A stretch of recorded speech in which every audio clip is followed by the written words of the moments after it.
And Mark Connolly is here with an early look at sports and the story of a local athlete who's returning to his sport. Mark. That's right. Jesse Lipscombe has always been a bit of a phenom in high jumping, but at the same time a bit of an underachiever. And so what's changed for him?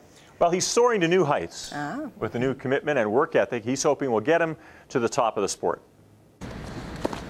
Yeah. Jesse Lipscombe has set the bar high. Beijing definitely is where my eyes are set. To get there, he's changed the way he approaches the sport. He admits to being less than focused in the past. I took, the talents I was given, and I was able to succeed fairly well. I didn't take a ton of work, and I'm blessed for that, but at the same time, I didn't put in the work that a lot of the other athletes were putting in. I've never seen him train like this. This is a revelation to me. This is a new Jesse Lipscombe, I think. Coach Linda Blades is thrilled by Lipscombe's new work ethic.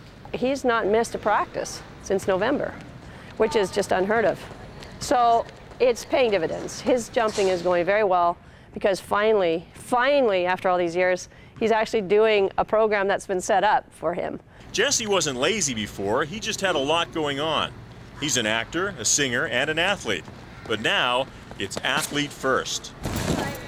Bottom line is I got to keep coming out every day and working pretty hard, and things are paying off the way they're supposed to. Hard work works. Then just think both, okay? Just punch both up to the sky. And the cool thing about the last couple competitions that he's been in is that he has been with the best in the world. At his last competition, Lipscombe jumped 221, 2.21 meters, a personal best.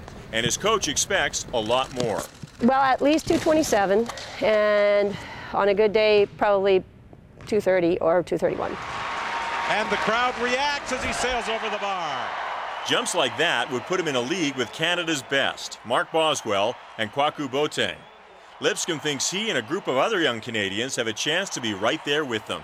There's a bunch of young guys who are sitting there breathing down the necks of the top two, and I think come nationals, it's pretty much any one of those top seven can go ahead and grab it. I know who I have my money on. Now he's heading the prestigious Felix Sanchez Invitational in the Dominican Republic this weekend. He competes Saturday. If he does well, that'll open more doors to competitions in Europe this summer. No doubt. It hopes, too, to have that huge goal of Beijing in the back of his mind. Yeah. Mark, thanks so much. Good story. Thanks. Well, still ahead on CBC News at 6, how cutting out